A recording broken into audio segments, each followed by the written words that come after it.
딱 이렇게 만들어서 남들 앞에 보여줄 수 있는 그 정도까지가 제가 원하는 수업이에요. 그러니까 이게 이제 바닥부터 할 수도 있겠죠. 작년 수업은 바닥부터 했더니 많이들 힘들어하시더라고요. 바닥부터 한다는 건 이제 약간의 그 통계적 의미를 가미해서 뭐 히스토그램도 그려보고 뭐 바플랫에 뭐 리그레션 플랫 해가지고 뭐 이런 거 해봤는데 물론 그것도 좋은데 해보니까 그 끝나고 나서 보니까 자기한테 남은 어떤 프로덕트 이게 또 약간 아쉽더라고요. 그래서 이번 시간에는 제가 그 학기가 끝나고 나면 여러분들이 이제 자기만의 이런 그 페이지를 하나 이렇게 만들 수 있는 이게 잘 만든 거 아니죠? 그냥 지금 만들고 있는 중이에요. 그래서 그냥 샘플 보여드린 거고 보시면 이제 이게 이제 이 베르누이 프로버빌리티라고 하는 거는 어떤 이제 확률 모델에서 어떤 프로버빌리티를 시뮬레이션 하는 거예요. 그 시뮬레이션을 가지고 이제 차트가 움직이는데 이 차트는 이제 어떤 노인의 디프레션을 우리가 이제 보여주는 거예요. 다른 사람한테 이 사람의 할머니 할아버지의 우울증의 정도가 시간이 가면서 어떻게 변해가는지를 보여주고, 그죠? 차트를 보여주고, 그분이 이제 대답하는 거나 이런 거에 따라서 밑에 이제 랜덤 막 변하죠? 이렇게 이제 그분의 수업 변하고, 이제 프로베빌리티를 올리면 점수가 계속 전체적으로 높아져, 확률적으로. 그래서 이제 또는 이제 디프레션 말고, 이번에 지금 만들고 있어요. 안 만들었어요. 귀찮아서. 근데 하트나 카디악 프로베빌리티. 저는 이제 통계학을 했고, 박사는 뇌과학을 했어요. 브레인, 메디컬 사이언스를 했어요. 그래서 저는 여기 인생의 반은 데이터 분석 쪽으로 합니다. 통계학 베이스로 해서 머신러닝 이런 걸 하는데 주로는 이제 다 하진 않고 의학에 특화돼서 합니다. 제가 메디컬 사이언스를 했고 오랫동안 의학에 있었기 때문에 그 의사들이 나오는 자료 이런 것들을 주로 분석하고 지금은 주로는 이제 정신과나 이비인후과에서 나오는 자료를 주로 분석하고 있어요. 그래서 지금 이제 하는 건 이제 우울증이랑 지금 심장이나 뇌졸중 이런 거에 대한 이제 리스크를 에스티메이션하는 쪽을 좀 하고 있는데 저는 프로그래머는 아닙니다. 하지만 이제 제가 하는 것처럼 여러분들도 이제 이 수업의 과정의 끝에는 노메러와 여러분들이 뭐 R을 막 잘하든 못하든 관계 없어요. 다만 이 훈련이 학습되는 거죠. 이걸 만드는 과정이 학습돼 있어서 이거를 일단 채워하고 여러분들이 이제 이 수업이 끝나고 나서는 어느 날 갑자기 이걸 내가 써봐야 되겠다 하는 그때에 프로그램을 좀 다시 하세요. 무슨 말인지 아시죠? 지금 R을 시작하면요 흥미가 없어요. 재미가 없고 그래서 이게 왜 해야 되지 이런 생각이 들어요. 그 수학의 미적분 왜 배워야 되지 이런 분들 많으셨잖아요. 그죠? 그런 게 돼요. 그래서 이거를 그냥 습관적으로 체화를 하는 과정을 거친 다음에는 나중에 이제 여러분들이 어느 날에 어떤 직위나 어떤 분야에 있다가 이게 필요한 날이 오잖아요. 그때는 조금 공부를 하시는 게 좋을 것 같아요. 그래서 여기서는 코딩이나 이런 거 가르치는 게 아니고 이거를 만들 수 있는 약간의 확률적, 약간의 통계적 지식, 그 다음에 툴을 다루면서 약간의 그 비주얼라이제이션 할 수 있는 약간의 그 노력, 뭐 이런 것들을 배워가는 거예요. 조금씩 배워가서 기대가 막 되죠. 이 수업의 끝에는 여러분들이 여러분들만의 이런 HTML 홈페이지 정도를 만들고 여러분들이 조금 더 관심이 있으면 이걸 서비스하는 그쪽은 약간 달라요. 이렇게 해놓고 나서 이제 약간 이제 뭐 서버도 만들어야 되잖아요. 서비스하려면 그런 것들을 포함해서는 조금 더 이제 공부를 하셔야 될 것 같고 이제 여러분들 끝에 이제 다 이런 것들을 만들고 결국 이제 기말고사에 만약에 과제가 나간다면 여러분들이 이거를 만들어서 내야 되겠죠. 하나 정도 그렇게 하면 좀 도움이 되지 않을까요? 그래서 R을 배우지 않습니다. R을 통한 비주얼라이제이션 과정을 배운다 이렇게 생각하시면 좋을 것 같아요.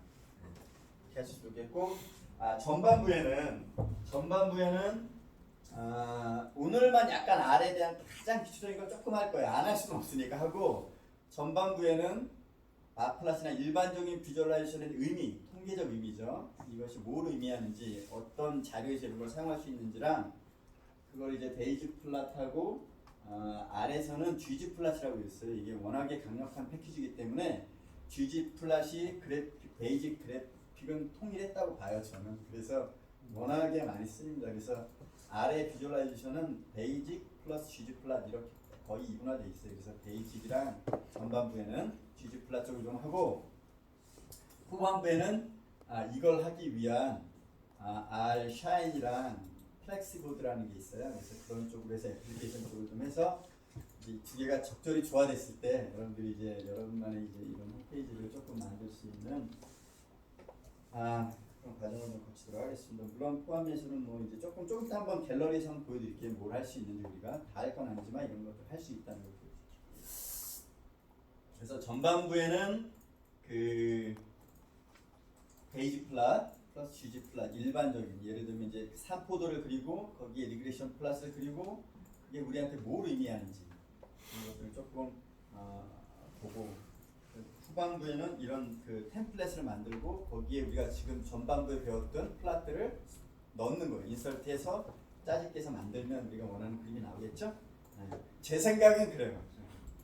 늘 해보니까 수업의 3분의 2밖에 진도를 못 나가는 건 있어요. 그건 이제 물론 학생들이 따라 다르겠죠.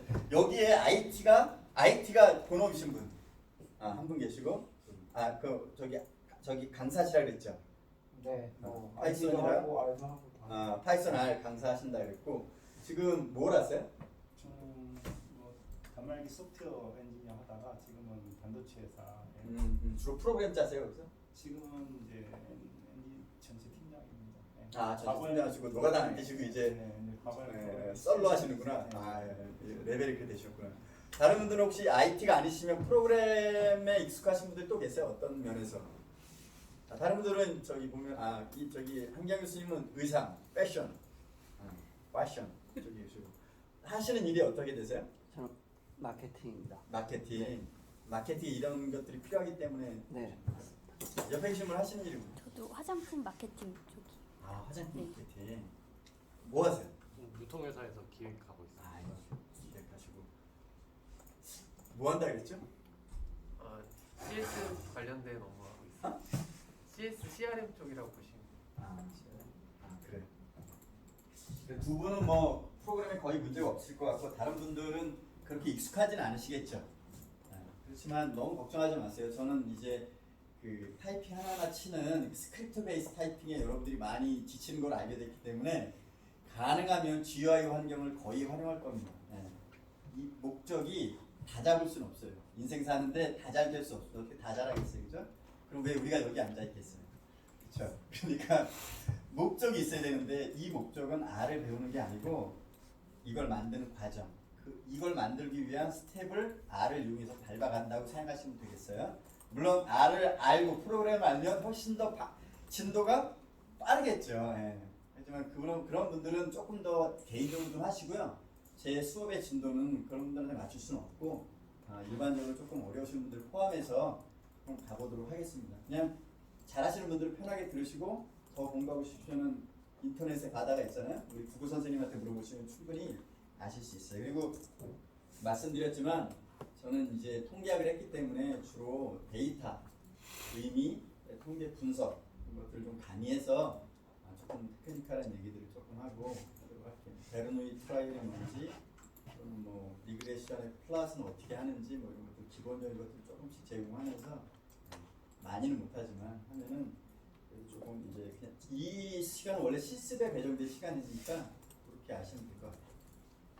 교수님 그 경력을 다시 한 번만 좀 이렇게 되게 다양한 걸 하신 것 같아요. 다양한 건 아니고요. 저는 이제 통계학을 했어요. 석사까지 통계학을 하고 병원에 있다가 병원에 원래 있었어요. 제가 원래 이제 방송과 나왔거든요. 근데 병원에서 이제 9년 동안 환자를 봤어요. 노가다를 뛴 거죠. 의사는 아니었고, 근데 환자를 보다가 이제 제가 이 뇌 영상을 보기 시작했어요. 그때 MRI 있죠? MR 그다음에 이제 스펙트 처음 들어보실 텐데 양전자, 단일광자 방출, 뭐 전산화, 단층차나 이런 것들이 있어요. 스펙트라고 하는 건 주로 이제 이런 얘기 혹시 아세요? 여러분 화학 싫어하시죠? 지구상에 이런 물질이 있어요. 1999M PC라는 물질이 있습니다. 99M 테크니슘이라는 테크니슘, 인간이 만들었다는 어떤 화학 물질인데 메타스텝을 6시간을 주기해서 방사능을 내는 어떤 특별한 물질이 있어요. 테크니슘인데 여기다가 여러분 그 뼈가 부러잖아요. 그럼 여기다가 뭘 붙이냐면 인을 붙여요. 그래가지고 주사를 주면은 이 인이 부러진 대로 따라 들어가요. 그래가지고 머리부터 발끝까지 쫙 찍으면은 어디 부러지나 아마 다칠 일이 없겠지만 그럼 뇌로 가는 것도 있잖아요. 여기다 포도당을 붙여요. 글루코즈. 뇌는 글루코즈만 쓰거든요. 그러면 이제 뇌로 가는 이걸 주사를 주고 찍으면은 머릿속에 포도당이 딱 찍혀요. 그 왜 찍을까요? 치매가 오면 포도당 대사가 떨어지거든요. MR에선 정상인데 기능적으로 떨어진다 이런 얘기예요. 스키조프레니아 MR 정상이에요. 그 조현병 같은 거. 넣어서 포도당 대사나 특별한 약물 무슨 뭐 도파민이나 이런 거 우리가 여기다 도파민 붙이잖아요. 그럼 도파민 대사가 머릿속에 나타나는 게 보여요. 그러니까 이제 그런 것들을 보다가 제가 갑자기 이제 이걸 분석해야 되겠다 생각이 들기 시작했어요. 근데 지식의 한계. 그 당시만 해도 그걸 분석할 사람이 없었어요. 뇌에 특화돼서 어떤 분석 툴은 나와 있었지만 그 미국에서 처음 나왔는데 아무도 그걸 가르쳐준 사람이 없었어요. 그래서 다 집어치고 공부하자. 여러 사람이 말렸지만 대학병원에 있었는데 먹살이 나쁘지 않았어요. 근데 그때 약간 정신이 헷가닥해가지고 헷가닥했죠. 그래가지고 이제 지금 다시 돌아보니 그냥 있을 거라 했는데 헷가닥해가지고 다 때려치고 대학을 갔습니다. 이라대 가서 통계학을 했어요. 브레인 사이언스, 뉴로 사이언스 쪽에서 생체 신호 분석. 그랬는데 실제로 하는 건 통계학이죠. 근데 그 생체, 뇌의 어떤 시그널을 분석하는 쪽으로 갔어요. 그게 이제 GLM이라고 해서 제너럴 리니어 모델. 앞으로 배우게 되실 거예요. 제너럴 리니어 모델. GLM이라고 해요. 통계학에서 가장 굉장히 유명한 얘기인데요. 제너럴 리니어 모델. 여러분들이 배우는 모든 통계학은 다 제너럴 리니어 모델에 들어갑니다. 여기서 벗어나는 통계학은 조금 복잡해지죠. 제너럴 리니어 모델에서 벗어나는 통계학들이 아래에서는 제공이 많이 되는데 그 외 패키지 파이썬 굉장히 좋거든요. 근데 그런 면에서는 약간은 아직까지는 좀 알이 낮고요. 비주얼라이제이션이나 다른 면에서는 제가 보기에는 파이썬이 상당히 좋은 것 같아요. 근데 이제 저는 이게 선호하는 목적에 이 제너럴 리니어 모델을 넘어가는 약간 고급 통계학으로 가면은 아래에서 가장 많은 패키지 제공하고 아래에서만 유일하게 제공하는 게 아직까지 많아요. 그래서 R을 쓰는데 여러분들은 둘 중에 어느 것도 좋습니다. 마음에 드는 소울이 오는 영혼의 울림대로 하시면 되는데 하다가 그걸 그만두고 이제 제가 브레인 사이언스 저기 생체 신호 분석을 했으니까 박사를 브레인을 했어요. 뇌가 뉴로사이언스 주로 MR 펫을 이용한 영상 분석. 그래서 이제 제 논문의 반수는 fMRI를 이용한 뇌 영상 분석이고요. 반은 주로 이제 임상 데이터. 귀가 안 들려요 뭐 이런 사람들 병원 데이터를 가지고 한 논문이 반응됩니다. 그래서 이제 제가 중간중간에 아시겠지만 졸릴 때마다 뇌 슬라이드를 보여드리면서 우리의 뇌가 이렇구만 좀 얘기를 해드려요. 많이 지치고 힘들잖아 인생 사는데. 그러니까 이것만 하면 따분하니까 중간중간에 그 말씀을 좀 드려요. 그래서 그 얘기는 잠에서 깨시라. 물론 재미도 있고. 그래서 하고 또 제가 영재교육 그 뇌과학 쪽을 조금 해주고 있어요. 그래서 그걸 조금 이제 하겠습니다. 그래서 제가 두 가지입니다. 데이터 분석 쪽이랑 그 데이터 분석이 주로 이제 브레인에 관계되기 때문에 뇌랑 관계된 얘기들을 조금 해드리고 합니다. 그리고요. 또 혹시 궁금하신 게 있나요? fMRI 네. 찍어봤어요. fMRI 찍어보셨어요? 저희 애들 학생 애들? 네. 왜요? 비슷한 거이신 것 같은데 그거를 계속 찍어서 네. 애들의 아까 영재 교육은 아니고 애들의 어떤 성향이나 이런 것들을 그래서 연구에 참여하셨구나. 예, 스타트업 컴퍼니들이 있거든요. 그러시구나. 연구에 참여하셨죠? 예, 예. 현재 그거는 임상용 사용하지는 않고 연구용으로만 fMRI 사용하는데 이제 머릿속에 있는 산소 대사량을 측정해요. MR로 쭉 찍으면 이제 산소 포화도 같은 걸 잴 수 있거든요. 나중에 이제 기회 나면 조금씩 말씀드릴 거예요. 그래서 실제로 우리가 살아있는 사람의 뇌를 어떻게 매핑하는지 그 밑바닥은 다 뭐겠어요? 데이터 분석입니다. 다 통계학이고요. 다 노이즈 리덕션, 다 GLM 모델이 똑같아요. 그래서 여러분들이 이걸 많이 배우셔가지고 여러 분야에 하시면 좋겠고요. 하겠습니다. 자, 그래서 그 제가 수업 뭐뭐 배울지 구체적인 건 써놨어요. 거기 있으니까 한번 열어보시면은 그대로 있고요. 블랙보드 여시면 오늘 수업 내용 제가 엑셀에 빨리 넣어놨고요. 자, 그러면 다른 질문 없으시죠? 그러면 수업을 조금 해볼까요? 오늘 그냥 끝낼 수는 없고 수업을 조금 하도록 하겠습니다. 원래는 오늘 뭐죠? 그냥 뭐 일찍 끝내달라고 뭐 식사하신다고 무슨 모임한다 그래도 저도 이제 준비를 그렇게 해왔는데 그렇지 않고 또 적이 됐대요. 그래서 그러면 조금 이제 하는 데까지 하자. 그래서 좀 공부를 해보도록 하겠습니다. 자, 여기 이메일 아시죠? 보내시면 되고요. 지금부터 이제 R에 대한 소개를 조금 할 거예요. 조금 하고 데이터 비주얼라이제이션 쪽을 좀 하도록 하겠습니다. 중간중간에 궁금하신 거 있으면 언제든지 질문하세요. 그리고 저는 이제 대학원 스타일의 수업을 좋아해요. 네? 여러분들 맥주 먹으면서 수업해도 전혀 문제 없습니다. 취하고서 대들지만 마세요. 그것만 아니면 여러분 술 드시면서 뒤에 마치 그 문구가 말하는 거니까. 자, 데이터 비주얼라이제이션 쪽을 조금 얘기해 볼까요? 가진 건 없지만, 자, 시각화라는 게 뭔가요, 여러분? 여기 답이 나왔긴 한데 정답이 아니고 여러분들의 생각은 뭔가요? 여러분들이 생각하는 패셔너스 교수님 디자인이 그 시각화가 뭔가요, 여러분? 어떻게 생각하세요? 눈으로 한눈에 알아볼 수 있는 거죠. 맞아요. 저게 정답입니다. 네. 데이터를 쉽게 이해할 수 있도록 정리하는 과정이죠. 네. 뭐 거창하게 얘기할 필요도 없습니다. 여러분은 시각화가 뭔지 말씀 안 드려도 다 아실 거예요. 자, 좀 앉아서 할게요. 네. 마이크도 있고 하니까 마이크 좀 틀고 할게요. 지금 보시는 것처럼 자료를 수치로 보여주는 것이 아니라 그 수치 속에 들어있는 함축된 이미지를 여러 가지 방법으로 함축하는 거예요. 그러면 저희가 지금 데이터 시각화를 배운다고 하는 입장에서는 뭘 배우는 걸까요? 그 자료에 맞는 가장 적절한 시각화 방법을 어떻게 할 것인지를 배우는 거예요. 저희 수업은. 시각화는 뭐가 해줘? 컴퓨터가 다 해줍니다. 여러분 명령어만 치면은 여러분들이 노력하지 않아도 다 해줘요. 우리가 배우는 과정은 이 자료를 과연 어떻게 요약을 해야 상대방에게 내가 이 자료가 가진 함축적 의미를 보여줄 수 있는가, 이 과정을 우리가 배우는 거예요. 그죠? 학문적인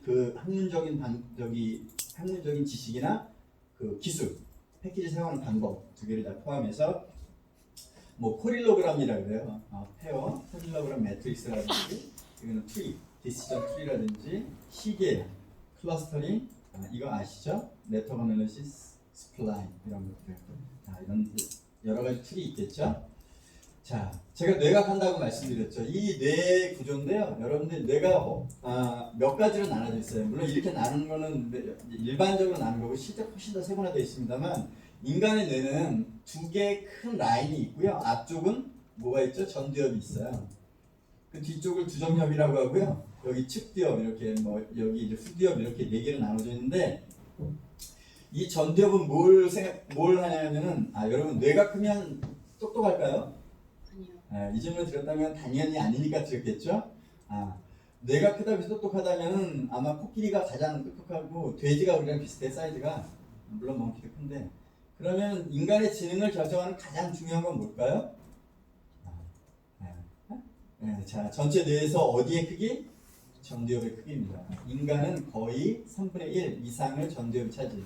그건 절대적입니다. 전체 뇌에서 이 전두엽의 크기. 그러니 전두엽은 뭘 하냐면 인생사를 생각해요. 인생사. 플래닝. 그 다음에 프리딕션.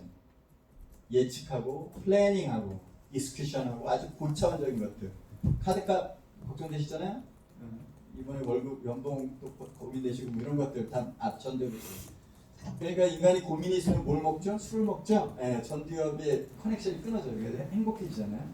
그렇듯이 전두엽이고, 이 측두엽은 주로 듣는 거라는데 여기 파란색이 듣는 영역이에요, 여러분. 그렇고 이 빨간색이 뭐예요? 다 보는 영역입니다. 그러니까 인간의 뇌는 많은 영역을 보는 곳에 할당하고 있어요. 여러분들 어느 누구라도 여러분 눈, 코, 귀, 입 중에 하나를 희생해라 그러면 눈을 희생하겠다는 사람 있어요? 눈을 뺀 나머지 중에 하나를 희생하시겠죠. 그만큼 인간한테 본다고 하는 게 인간한테는 가장 중요한 것 중에 하나예요. 인간의 삶의 역사에 있어서, 진화의 역사에 있어서 보는 걸 통해서 해결하는 게 너무 많죠. 표정이라든지, 그 사람 듣지 못해 그 사람 얼굴만 봐도 우리 알잖아요. 저 사람이 나를 어떻게 생각하고 있는지. 눈 이렇게 째려봐봐. 딱 알잖아요. 그죠? 그렇듯이 그래서 이 시각 영역을 통해서 정보를 산출하는 게 너무나 크다는 거죠. 여러분 혹시 저기 아세요? 그 오티즘? 자폐 아시죠? 제가 약간 그런 게 있는데 진짜라고 생각했어요? 자폐아의 가장 큰 특징이 가장 큰 특징이 뭔지 아세요? 아, 그거는 이제 썰번트 신드롬이라고 해요. 약간 다른데 자폐아의 증상인데 눈은 못 맞춰요. 눈을 안 맞춘다. 자폐 보시면요, 자기 세상을 사는 눈을 이렇게 이렇게 해요. 그래서 처음에 정신과 의사가 학생을 볼 때 딱 앉혔을 때 얘가 눈을 어디로 보는지 보는데 그게 왜 그러냐면요, 저희가 아는 내학 지식에서는 눈으로 보는 정보가 너무 많기 때문에 얘가 머리가 감당이 안 돼서 그래요. 너무 힘들어요. 사람의 얼굴을 본다는 것 자체가. 여러분들은 사람 얼굴 보는 게 이제 잘 컨트롤 하잖아요. 제가 지금 날 보고 있는지 졸고 있는지 속으로 무슨 생각을 하는지 나를 싫어하는지 적당히 조절하면서 눈도 맞추고 잠깐 뗐다 이렇게 하는데 어티즘이라 그러죠. 그 자폐 아이들은 그게 안 돼요. 그러니까 눈으로 들어온 정보량이 머릿속에서 너무 많기 때문에 감당이 안 돼요. 그래서 못 봐요.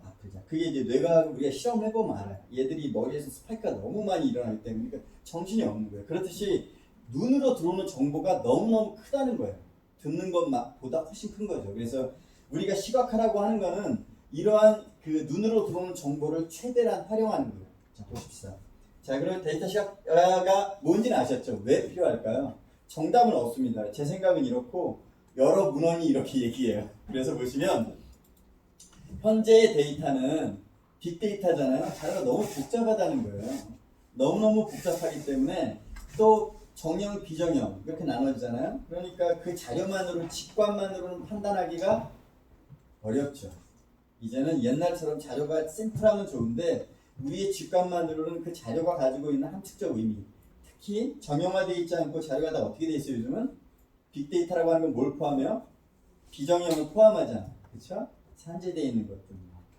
그런 거 요즘에 막 워드 클라우드도 하고 뭐 소셜 커넥션도 하고 막 이러잖아요. 그렇듯이 너무나 자료가 복잡하기 때문에 인간의 두뇌로는 그 자료의 의미를, 함축적 의미를 판단할 수 없게 됐죠. 그러다 보니까 이제 시각화라고 하는 어떤 분야가 떠오르기 시작했어요. 여러분들이 이게 시각화를 생각할지 모르지만 현재는 시각화가 독립적으로 떨어져 나와 있어요. 옛날에는 시각화는 통계 분석이나 어떤 거에 하나의 베이직 툴이었지만 지금은 이 과목이 따로 있고 실제로 이 필드가 따로 있어요. 그 얘기는 잡 포스팅에서 시각화만을 전문적으로 뽑아요. 사람을 따로 뽑습니다. 그만큼 이제 분야가 넓어져 있다는 거예요. 그 다음에 자료의 가치를 정확히 전달하는 과정이죠. 나는 아는데 상대방이 이해 못할 수 있죠.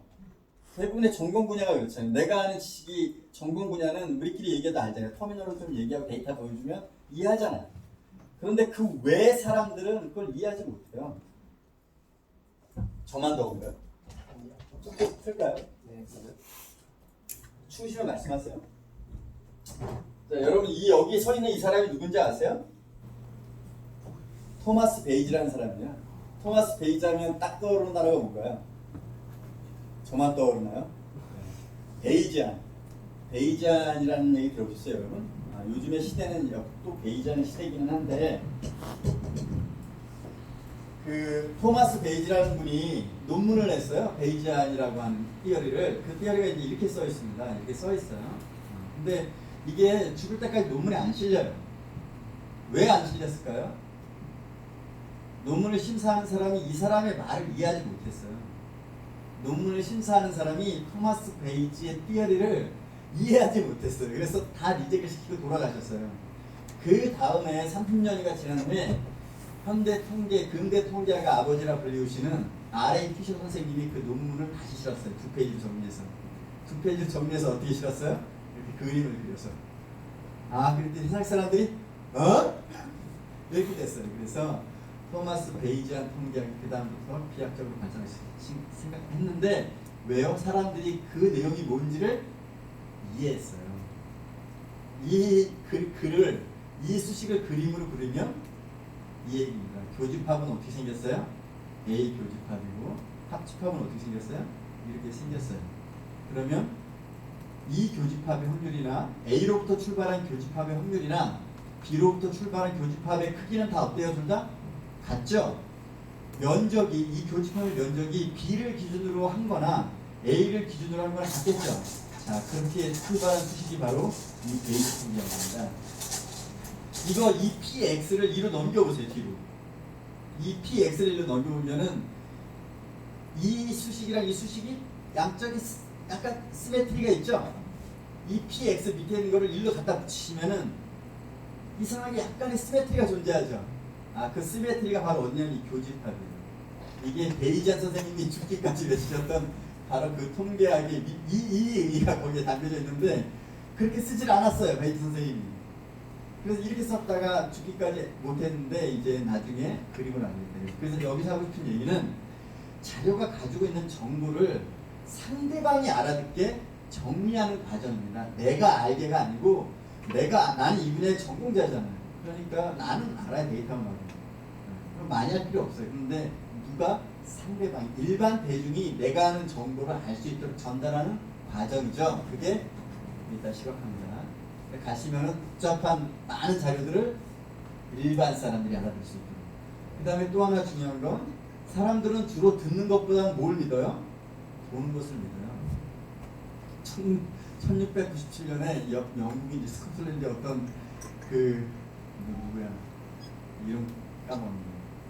이 사람이 호주인가 어디에서 탐험을 하다가 뭘 봐요? 블랙스완을 봤어요. 블랙스완 흑조.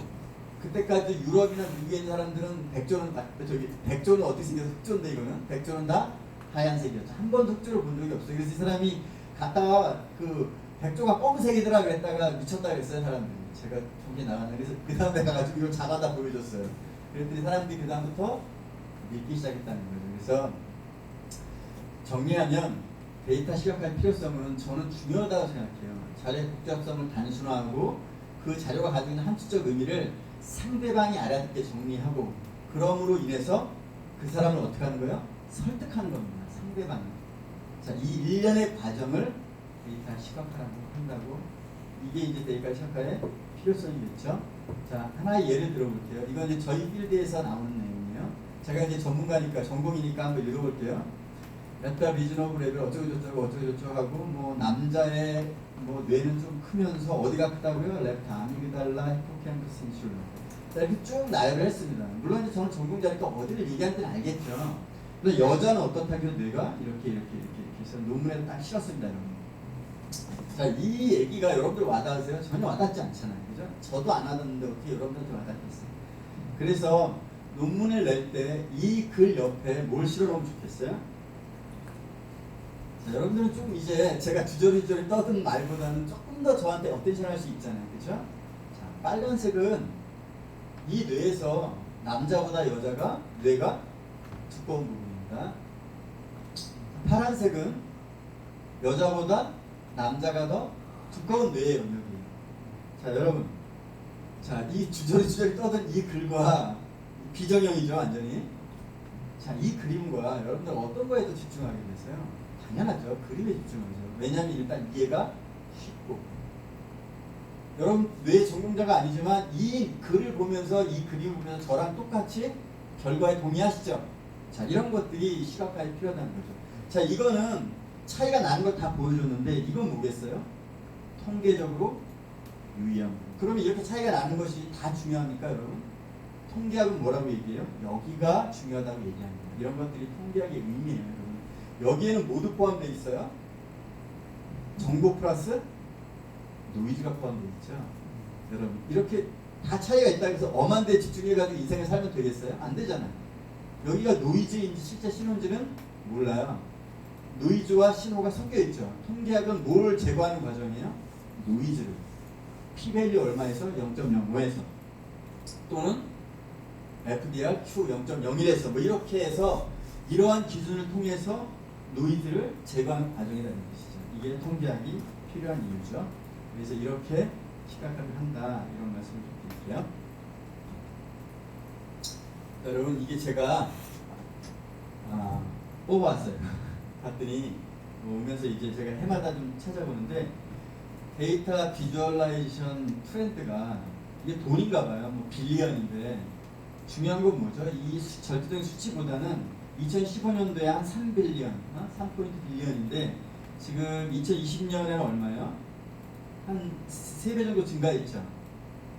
그만큼 데이터 사이언스가 중요하다는 거예요. 이게 잡포스팅을 포함합니다. 기업이 이 데이터 사이언스 비주얼라이제이션의 가치가 어떻게 증가하는지를 보여주는 게 이렇게 보인다는 거죠. 3배 정도 증가했어요. 그러면 이걸 봤을 때 여러분 여기다 리그레션을 해보면 이 가치가 계속 트렌드가 어떻게 될 것 같으세요? 증가하겠죠. 여기서부터 떨어진다고 생각하는 분 계세요? 분연이 일어나서 야 아니야 여기서 떨어질 거야 분명히 이렇게 생각하는 분 계세요? 그렇지 않죠. 이 트렌드를 우리가 플라팅 해보면 분명히 앞으로 데이터 비주얼라이제이션 그 분야는 상당히 커질 것이다. 한번 들어가 볼까요? 자 여기 이제 그 홈페이지에 들어가면은 지금처럼 이제 나와 있고요. 여기서 이렇게 나와 있어요. 그런데 쭉 이제 기업이 이제 얘기하는 것들이 기업이 이제 이만큼 커질 것이다 이 분야가.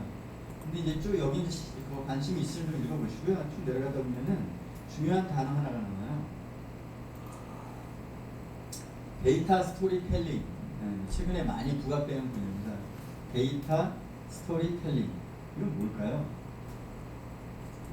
데이터 스토리텔링이라는 게 도대체 뭘까요?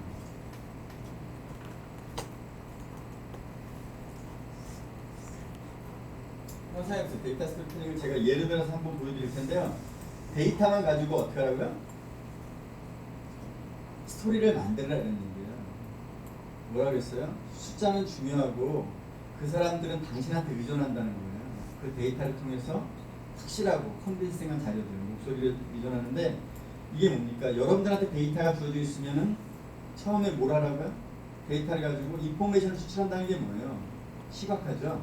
시각화를 통해서 널리지를 추출하고 그로부터 결론을 추론하라는 거예요. 이 일련의 과정을 다 누구한테 의존한다고요? 여러분들한테 의존한다는 거죠. 데이터 사이언스 또는 데이터 비주얼라이제이션 하는 여러분들한테 일련의 과정을 의지하는데 여러분들 그리는 것뿐만 아니라 어떻게 하라고요? 이로부터 널리지를 추출하고 그 다음에 뭘 하라고요? 결과를 도출하라 이런 뜻입니다. 여기까지. 오늘은 이제 이 얘기 좀 해볼까요? 예를 좀 들어볼게요.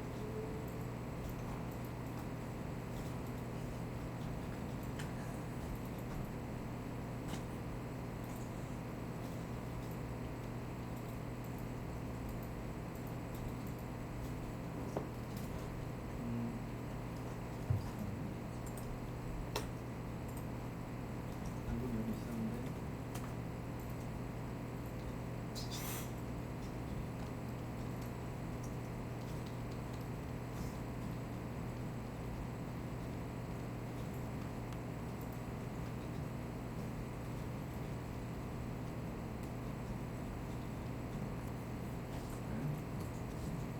보여드릴게요. 자, 제주도 대중교통 사례 분석이라는 게 있어요. 시각화를 통해서 자료를 분석하고 이로부터 결론을 추론하는 과정인데요.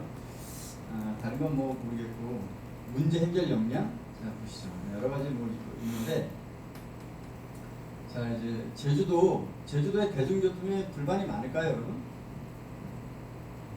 제주도의 대중교통에 불만이 많을까요? 어떨까요? 이러면 이제 뭘 해봐야 되겠어요, 여러분? 이거를 이제 알고 싶으시면 여러분들한테 이제 누가 클라이언트가 맡겼다 이거 여러분 데이터 사이언스 하시니까 실제로 제주도의 대중교통에 관련 불만이 있을까? 뭘 불만을 갈까 사람들이? 그럼 제일 먼저 할 거는 여러분들 보세요. 여러분들 막연한 생각이 그럼 어떻게 될까 이거? 그래서 이분이 한 거는 뭐예요? 워드 클라우드를 했어요. 그래서 사람들은 제주도에서 주로 키워드를 뭘 칠까? 그죠? 워드 클라우드를 해봤더니 이런 얘기들이 좀 나왔어요. 정류장 이 압도적으로 많죠. 이게 큰 거는 많다는 뜻이에요. 정류장, 그다음에 버스 뭐 이런 얘기들이 좀 나오네요. 대중교통에서. 자 그러면 이분이 이제 여기서 자료를 뽑아봤어요. 그러면 뭘까요? 정류장, 그다음에 버스 기사도 있고, 그다음에 대중교통 하면은 교통사고를 빼놓을 수는 없잖아요. 교통사고라는 말도 좀 있고, 여기 뭐 버스비도 있잖아요. 버스비도 있고, 버스 시간표. 가장 많이 사람들이 찾는 값들을 여기다 넣었습니다. 자 그러면 이제 제주도에서 대중교통을 불편해하는가라는 거에 구체화됐다는 것은 막연한 것으로부터 우리가 선택한 건 뭐예요? 워드 클라우드로부터의 가장 많이 찾은 대중교통을 포함해서 했을 때 다음과 같은 키워드가 나왔다는 거죠. 그러면 우리가 미루어 짐작하건데 정류장의 불편함가 뭐 이런 생각을 할 수 있겠죠. 그래서 가설을 세우는 거죠. 이로부터 우리가 나름대로 맞다는 건 아니에요. 가설을 세우는데 정류장으로부터는 정류장이 뭐겠어요? 불편하다. 정류장이 불편하다. 그 다음에 버스 기사가 불친절하다. 그 다음에 교통사고가 많다. 버스비가 비싸다. 이렇게 이제 5개의 나름대로의 가장 있을 법한 가설을 세우고 하나씩 검증해 나가는 중이죠. 시각화를 통해서. 자, 정류장이 불편하다. 그러면 이제 이걸 객관화해야 될 거 아니에요? 어떻게 우리가 얘기한 정류장이 불편하다. 이걸 어떻게 객관화하면 되겠어요? 찾아다니면서 물어요, 사람들한테?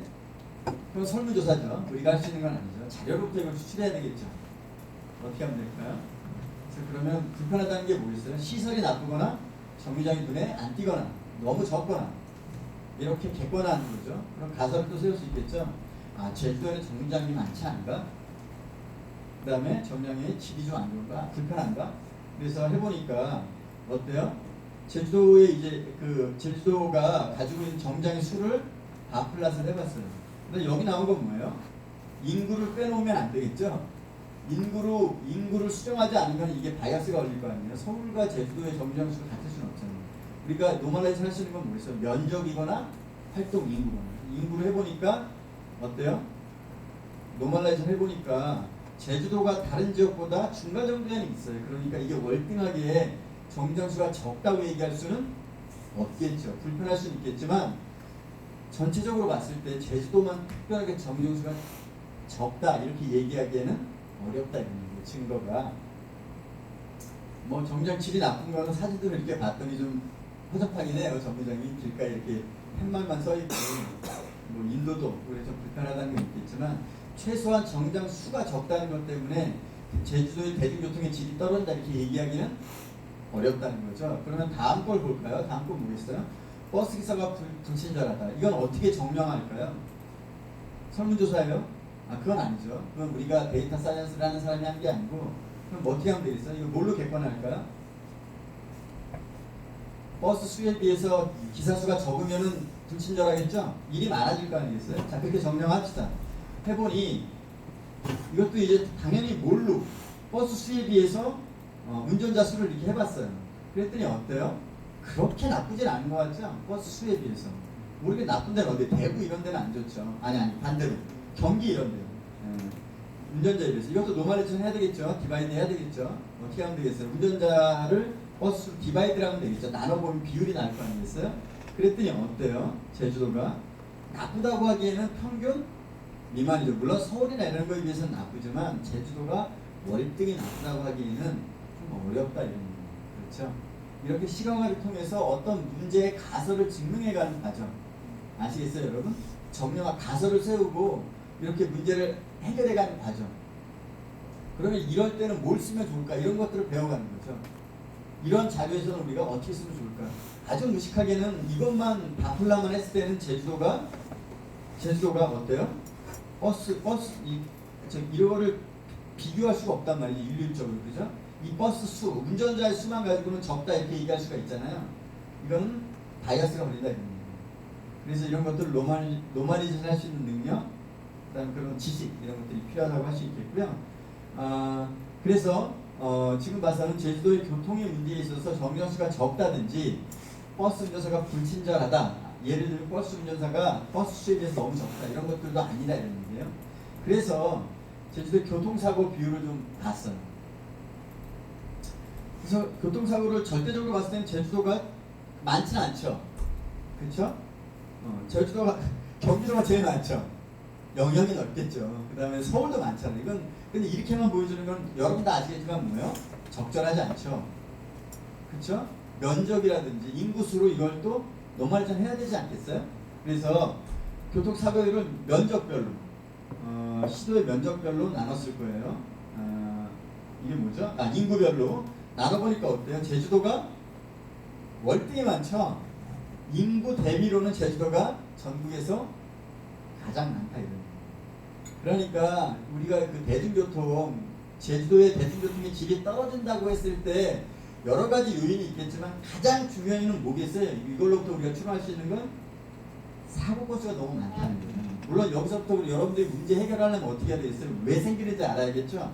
차후에 그렇더라도 여러분들 여기까지 우리가 원인의 가설을 준다는 얘기는 데이터 사이언스 비주얼라이징 하면서 중요한 문제 해결의 가설 어떤 클루를 제공할 수 있다는 거예요. 자, 그러면 제주도가 만약에 대중교통의 질을 높인다면 어디부터 시작해야 되겠어요? 정장의 수를 늘려야겠어요? 아니죠. 교통사고를 낮추기 위한 노력을 해야 되겠죠. 근데 여기 보면 이건 이제 서울이고 제주도인데 이게 차대 사람은 이게 빨간색이에요.